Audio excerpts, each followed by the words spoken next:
أعوذ بالله من الشيطان الرجيم. بسم الله الرحمن الرحيم. السلام عليكم ورحمة الله وبركاته. الحمد لله وكفى والصلاة والسلام على رسول الله المصطفى. اللهم لا علم لنا إلا ما علمتنا إنك أنت العليم الحكيم. ربي زدني علما أما بعد. Hadirin sidang jemaah subuh yang dimuliakan oleh Allah Subhanahu wa taala. Senantiasa kita bersyukur kepada Allah, tak pernah henti-hentinya, sebagaimana nafas kita tidak pernah berhenti, maka selama itulah kita tidak boleh berhenti untuk bersyukur. Kecuali kalau nafas kita nanti sudah terhenti, maka kita tidak perlu lagi untuk bersyukur, hanya kita akan menerima saja nanti terhadap apa amal atau ibadah yang telah kita kerjakan. Selawat yang beriring dengan salam dan doa dan semoga Allah selalu mencurahkan kepada junjungan alam Nabi besar Muhammad sallallahu alaihi wasallam. Hadirin sidang jemaah subuh yang dimuliakan oleh Allah Subhanahu wa taala, kita lanjutkan kembali pengajian kitab Riyadhus Shalihin yang dikarang oleh Imam Nawawi.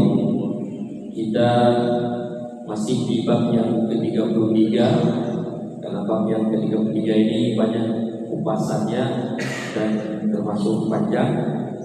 Dan di pagi yang berbahagia ini kita akan menjelaskan terkait dengan apa kelebihan, keutamaan orang-orang yang menjaga, memelihara anak perempuan. Karena di dalam tema bab 33 itu termasuk juga dalam kategori kelebihan bagi yang menjaga, memelihara anak perempuan. Maka nanti beda, ternyata memelihara anak perempuan itu lebih rumit, lebih besar tanggung jawab orang tua daripada anak laki-laki, dan fitnahnya juga lebih besar karena mempersiapkan menjadi tiang negara. Ibaratnya anak perempuan yang dijaga, dipelihara itu sedang dipersiapkan tiang. Artinya tiang itu harus kokoh. Kalau diibaratkan dengan masjid, tiang masjid ini harus kokoh, tidak boleh rapuh. Karena kalau tiangnya rapuh, maka akan mudah roboh bangunan tersebut. Baik, kita bacakan hadisnya. An Anas radhiyallahu anhu 'an Nabi sallallahu alaihi wasallam qala, bersumber dari Anas radhiyallahu anhu dari Nabi sallallahu alaihi wasallam bersabda, man 'ala jariyataini hatta tablugha ja'a yaumal qiyamah ana wa huwa kahadain wa dhamma asabi'ahu, rawahu Muslim. Jariyataini ay bintaini. Barang siapa yang menjaga, ada di sini dimaknai dengan maqama bima yahtajani ilaihi min ta'amin wa syarabin wa nafaqah. Barang siapa yang menanggung, artinya menanggung segala kebutuhan anak perempuannya tersebut, baik kebutuhan makanan, kebutuhan minuman, kebutuhan nafkahnya, pakaian, segala macam, orang tua menanggungnya. Hatta tablugha, sehingga anak perempuan ini dewasa. Mungkin bahasa yang simpelnya, dewasa perempuan ini berarti dinikahkan. Karena kalau perempuan ini sudah dinikahkan, maka tanggung jawabnya nanti berpindah. Tetapi selama anak perempuan ini belum dinikahkan, maka itu masih menjadi tanggung jawab orang tuanya. Kalau ada kesalahan yang dilakukan oleh anak, mobil khusus anak perempuan, itu orang tuanya ada sahamnya di situ. Dia buat kebaikan pun ada saldo akhiratnya. buat kesalahan, nanti orang tua akan diminta pertanggungjawaban. Hatta tablugha, sampai anak perempuan ini dewasa dan sampailah dinikahkan, dan setelah dinikahkan itu berpindah tanggung jawab kepada suaminya. Ja'a yaumul qiyamah, maka ketika hari kiamat orang tua tersebut akan datang. Ana wa huwa kahataini, kata baginda Rasulullah. Ana, saya, wa huwa, dan orang tua yang menanggung, yang menjaga, yang memelihara, kasih makan, kasih minum, kasih semua kebutuhan nafkah. Jadi saya, kata baginda Rasulullah, dan dia kahataini wa dhamma asabi'ahu, digabungkan dua jari, kahataini. Rawahu Muslim, hadis riwayat Muslim. Artinya kalau kita menjaga anak yatim, memelihara anak yatim, menanggung semua kebutuhan anak yatim, juga diumpamakan anak wa huwa kahataini, ana wa kafil yatim kahataini fil jannah. Berarti sama juga menjaga, memelihara dua anak wanita. Di sini digambarkan dua. Berarti kalau satu ini masih tak sempurna. Makanya kalau yang masih punya anak perempuan satu, tambah satu ini, biar masuk ke dalam kategori hadis ini. Sadar ya. Kalau misalnya yang baru punya anak satu yang perempuan, usahakan ada satu. Kalau yang belum punya, berdoa kepada Allah supaya Allah anugerahkan. Tapi kalaupun belum punya, berarti itu yang terbaik untuk kita. Tak usah pula nanti, tak usah tidur titik mana ni. Saya belum punya anak perempuan, saya ingin dapat pahala bisa bersama Rasul di dalam surga. Kita doakan yang terbaik, maka Allah berikan yang terbaik kepada kita. Baik, hadis yang berikutnya, wa an Aisyah radhiyallahu anha qalat, bersumber dari Aisyah radhiyallahu anha, yaitu istri baginda Rasulullah sallallahu alaihi wasallam, yang dipanggil dengan Humairah oleh Rasul, wahai yang kemerah-merahan. Kenapa kemerah-merahan? Karena memang pipinya Aisyah ini nampak kemerah-merahan. Paisnya di merah delima ya. Jadi yang ini dari Aisyah. Aisyah yang menceritakan, dan termasuk istri Nabi yang paling banyak meriwayatkan hadis, ya Aisyah. Karena memang Aisyah satu-satunya yang muda belia, yang remaja, yang punya kecerdasan. Dengan hikmahnya apa? Supaya Aisyah ini juga bisa meneruskan, merawikan hadis-hadis. Ketika sahabat bertanya, maka Aisyah dia ingat, dia untuk diceritakan kepada sahabat-sahabat yang lain. Baik, bersumber dari Aisyah radhiyallahu anha, dia berkata, dakhalata alayya imra'atun wa ma'aha ibnatan.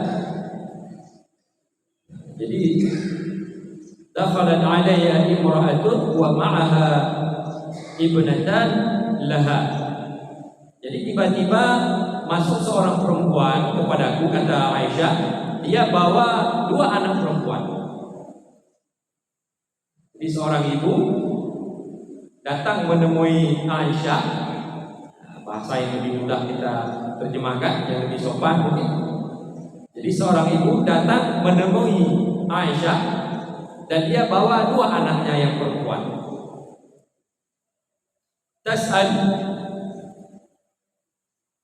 Tas'al di sini bukan bertanya, tetapi tas'al artinya meminta sesuatu. Tidak ada makanan yang mau dimakan, termasuk juga buku anaknya sudah menangis, tidak tahu mau kasih apa. Maka perempuan ini datang menemui Aisyah dan dibawa serta dua anaknya. Falam tajid 'indi syai'an ghaira tamratin wahidatin. Jadi kata Aisyah, saya tidak ada apa-apa di rumah. melainkan satu biji kurma. Coba bayangkan, apa yang kita pahami dari redaksi hadis ini?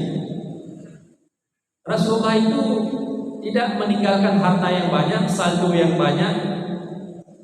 Tidak ada istilahnya duit yang disimpan di bank yang banyak, di bawah bantal, tidak ada. Di perangkas, tidak ada. Jadi ketika perempuan tadi datang, dia bawa 2 anak. Kata Aisyah, saya tidak punya apa-apa di rumah kecuali 1 biji kurma. Kayaknya miskin-miskin kita duit lebih dari 1000 di rumah. Miskin-miskin kita duit lebih 1000. Ini kalau kita ibaratkan hanya ada 1 biji kurma, bermakna apa? Yang lain memang tidak punya. Tidak punya makanan yang lain. Yang Aisyah punya hanya apa? 1 biji kurma. Datang pula perempuan bawa 2 anak, meminta sesuatu, meminta makanan. Fa'ataituha iyyaha, maka aku berikan 1 kurma tersebut. 1 kurma. Kalau kita datang orang, kita berikan nasi 1 suap, kayaknya yang datang meminta-minta dia mengatakan sesuatu ke yang memberi. Misalnya dia datang, dia minta sesuatu. Kita pergi ke dapur kita, yang kita lihat nasi cuma 1 suap. Artinya kita taruh nasi yang 1 suap itu kita kasih ke yang datang yang meminta-minta. Kira-kira akan diterima, direspon dengan baik, ataupun dia akan menjawab, dia tidak salah kalau hanya 1 suap nasi, tidak usah kau kasih. Kira-kira akan seperti itu tak? Akan seperti itu. Hebatnya peminta-peminta di kita, udah datang meminta ke orang, tidak berterima kasih pula. Tidak berterima kasih pula, tidak mensyukuri. Okay. Jadi ketika diberikan oleh Aisyah, fa'ataituha iyyaha, kemudian faqasamatha baina ibnataiha. Karena 1 biji kurma, perempuan tadi dia belah 2 biji kurma tersebut. Karena dia punya 2 orang anak, dibelah biji kurma tersebut. Faqasamatha baina ibnataiha, dia belah dan dia bagi untuk 2 anaknya. Walam ta'kul minha, dan perempuan tersebut dia tidak makan apa-apa. Hanya dia tahu bahwa saya punya 2 orang anak, pahala besar untuk saya menanggung, menjaga, kasih makan, kasih sesuatu yang bisa menyenangkan untuk 2 anak perempuan saya itu, pahalanya besar. Artinya seorang wanita dia rela dia tidak makan apa-apa hanya demi untuk 2 anak perempuannya. Jadi walam ta'kul minha. Tsumma qamat fa kharajat. Kemudian wanita tadi bangun, kemudian keluar dan pergi. Fadakhala Nabi sallallahu alaihi wasallam alaina. Tiba-tiba Nabi pulang atau Nabi masuk menemui Aisyah. Fa akhbartuhu. Kemudian Aisyah memberitahukan kepada baginda Rasulullah perihal apa yang dilakukan oleh Aisyah tadi terhadap perempuan yang bawa 2 anak yang datang meminta sesuatu. Faqal, maka baginda Rasulullah sallallahu alaihi wasallam bersabda, "Mani batuliya yang ikhtabara wa imtahana." Barang siapa yang diuji. Ketika diberikan anak perempuan, kadang-kadang memang kerja kita ya serabutan, tidak ada kerja tetap seperti pegawai negeri, ya. Artinya kadang-kadang ada makanan, kadang-kadang tidak ada makanan. Itu kan satu ujian itu. Jadi mani betul dia, barang siapa yang diuji, artinya ikhtabara wa imtahana. Jadi barang siapa yang diuji min hadhil banat, dengan anak-anak perempuan ini, bisyai'in, dengan sesuatu, fa ahsana ilaihinna, maka orang tuanya berbuat kebaikan kepada anak perempuan tersebut, kunna lahu sitran minan nar, maka anak perempuan tersebut akan menjadi hijab, akan menjadi penghalang terhadap orang tuanya di neraka. Makanya tidak boleh anggap remeh terhadap anak perempuan, karena itu akan menjadi benteng, akan akan menjadi penghalang kita orang tua terhadap neraka. Mungkin layak masuk neraka, tapi karena kita punya anak perempuan yang memang kita jaga, kita beri pendidikan yang layak, kita betul-betul ambil perhatian terhadap anak kita ini, maka itu adalah bahagian menjadi benteng kita dari neraka. Allah jauhkan kita dari neraka. Muttafaqun alaihi. Hadis ini hadisnya disepakati kesahihannya oleh Imam Bukhari dan Imam Muslim. Artinya hadis sahih. Dan bukan bermakna pula kita menganak dirikan anak laki-laki ya. Jangan-jangan kita mentang dengan penjelasan ini udah kita tak peduli kepada anak laki-laki, kita hanya prioritaskan kepada anak perempuan. Jangan pula nanti timbul apa istilahnya konflik internal. Baik, kita baca satu lagi hadisnya. Wa an Aisyah radhiyallahu anha qalat. Wa an Aisyah radhiyallahu anha qalat. Jadi bersumber dari Aisyah radhiyallahu anha, dia berkata, ja'atni miskinatun tahmilu ibnatai laha. Datang seorang wanita miskin bawa dua anak. Jadi hampir sama redaksi dengan hadis yang di atas tadi. Kemudian fa'at'amtuha thalatha tamratin. Ini hadis yang lain, redaksi yang lain, mungkin di kesempatan yang lain. Tadi satu wanita datang bawa dua anak. Nah, ini di kesempatan yang lain, bersumber dari Aisyah juga, datang menemui aku seorang perempuan miskin bawa dua anak. Maka aku berikan 3 kurma. Fa'at'amtuha thalatha tamratin. Karena mungkin ketika itu punya 3 kurma. Di kesempatan tadi Aisyah punya 1 kurma, dikasih 1 kurma. Nah, di hari yang lain punya 3 kurma, kasih 3 kurma. Menggambarkan memang kehidupan baginda Rasulullah itu tidak ada sesuatu yang lebih yang disimpan di rumahnya. Kalaupun ada, hanya cukup di hari itu. Kalau kebetulan banyak lebih, pasti Rasulullah akan dengan segera membagi-bagikan kepada sahabat yang lain, kepada yang membutuhkan. Kalau kita takut berikan ke orang lain, takut kita tak tahu makan apa ya, tak usah khawatir.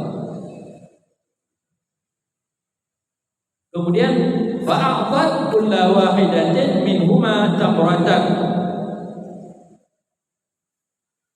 Ada 3 kurma dikasih ke wanita tadi. Jadi wanita ini dia bagi satu-satu untuk anaknya. Tinggal 1 dipegang sama dia. Nah, coba lihat. Fa'aqad kullu wahidatin minhuma tamratan. Sudah dikasih satu-satu untuk anak, maka ada tinggal 1. Wa rafa'at ila fiha tamratan litakulaha. Tiba-tiba yang kurma yang tinggal 1 kepengen dimakan sama ibunya tadi. Baru angkat tangan, nah, mau makan. Belum makan, mau makan. Nah, ini sering terjadi ibu-ibu kita dulu ketika memelihara menjaga kita, sering terjadi.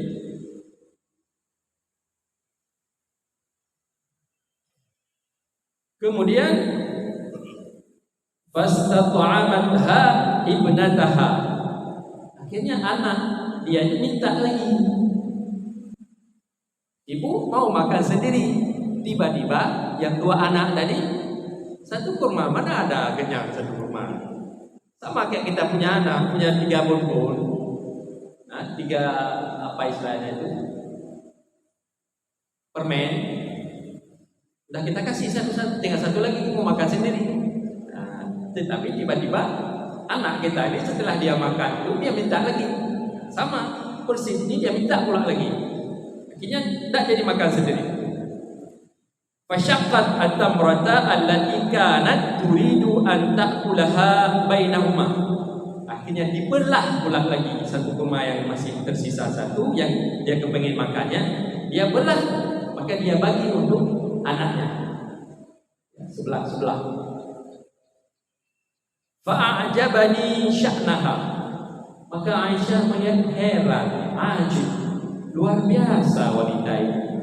Artinya perhatian ibu terhadap anak luar biasa, kepengen makan sendiri. Pastinya ibu juga lapar. Anak dah ada makanan, ibu juga ada makanan. Bukan kayak ibu kita sekarang. Begitu anak tidak ada, dimakan untuk dirinya sendiri. Itu anak tidak dikasih. Tapi ini tidak pernah terjadi di ibu-ibu pada masa Rasulullah. Dia lebih prioritaskan kepada anaknya sendiri. Dan saya yakin ibu-ibu kita sekarang pun dia seperti itu. Kalau istri kita tak seperti itu, maka kasih tahu hadis ini. Jadi Riyadhus Shalihin buka di bab 33, dia hadis-hadis ini. Baca terjemahannya kalau tidak bisa paham yang matan Arab ya. Kasih tahu ke istri ya. Ini tanggung jawab kita ini. Kita jaga anak perempuan kita. Kalau kita nak makan tidak apa-apa. Yang penting untuk anak kita ini jangan sampai dia lapar. Fa'ajabani sya'naha. Jadi Aisyah dia memuji dan dia merasa ajib, merasa heran dengan sikap perilaku yang telah dilakukan oleh wanita tadi. Kemudian fazakartul ladzi sana'at li Rasulillah sallallahu alaihi wasallam. Maka aku menceritakan perihal si wanita tadi yang dia juga membagikan satu kurma yang terakhir tadi dia belah dua. Jadi Aisyah dia ceritakan. Makanya kalau istri-istri Nabi dulu ada masalah, dia cerita ke suaminya, suami dengar. Kalau kita jangan mentang-mentang kita capek, tiba-tiba istri kita cerita sesuatu ke kita, bang, Allah hanya kau selesaikan kerau kena jumpa ke pegawai itu. Jangan, dengar apa yang diceritakan sama istri kita, dengar. Bang, ya apa deh? Itu komunikasi, bangun komunikasi. Jangan mentang-mentang kita capek di kantor, akhirnya istri kita mau menceritakan sesuatu kepada kita tak dengar. Jangan. Ini Rasul apa nak capek? Lebih capek lagi Rasul menghadapi umat, pulang berdakwah, bukannya diterima dakwah Nabi, ditolak.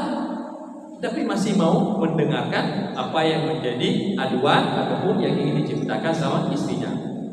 Faqala, maka Nabi sallallahu alaihi wasallam bersabda, "Innallaha qad aujaba laha biha al-jannah." Kata Nabi, sesungguhnya Allah telah mewajibkan bagi si wanita tadi surga.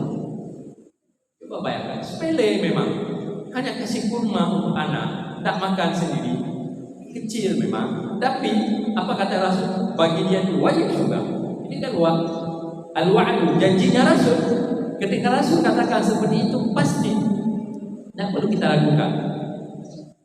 Kemudian au a'taqaha biha minan nar, ataupun dia akan dibebaskan dari api neraka. Kenapa mesti disebutkan lagi? Kalau sudah masuk surga ya pasti tak akan masuk neraka. Kalau sudah dibebaskan dari neraka ya pasti masuk surga, kan begitu. Logikanya kan seperti itu. Dan ini sudah disebutkan dia wajib masuk surga. Adapun dalam redaksi yang lain, au a'taqaha biha minan nar, dengan yang dilakukan oleh si wanita tadi, maka dia dibebaskan dari api neraka. Kalau misalnya tidak disebutkan diwajibkan neraka, tapi hanya disebutkan dibebaskan dari api neraka, maknanya apa? Dibebaskan dari api neraka berarti akan masuk surga. Jadi ada dua redaksi. Jadi redaksi yang pertama wajib masuk surga. Redaksi yang selanjutnya bebas dari api neraka. Bisa dimengerti ya? Semoga hadis ini hadis yang dirawikan oleh Imam Muslim, rawahu Muslim. Jadi status hadis ini termasuk hadis yang sahih. Jadi bagi yang diamanahkan oleh Allah anak perempuan, jaga baik-baik anak perempuan tersebut seperti yang kita sampaikan tadi, karena anak perempuan itu fitnahnya besar. Fitnahnya besar. Karena akan menjadi malapetaka juga bagi laki-laki sekiranya anak perempuan ketika membesar dia tidak dibesarkan dengan pendidikan yang bagus, dengan agama yang kuat, akidah yang mantap, maka akan menjadi malapetaka juga bagi orang tua, dan mungkin akan menjadi musibah, akan menjadi fitnah bagi orang laki-laki. Karena bagi orang laki-laki ini fitnah yang besar, termasuk wanita. Semoga bermanfaat. Lebih dan kurang saya mohon maaf. Hadanallahu wa iyyakum ajma'in. Assalamualaikum warahmatullahi wabarakatuh.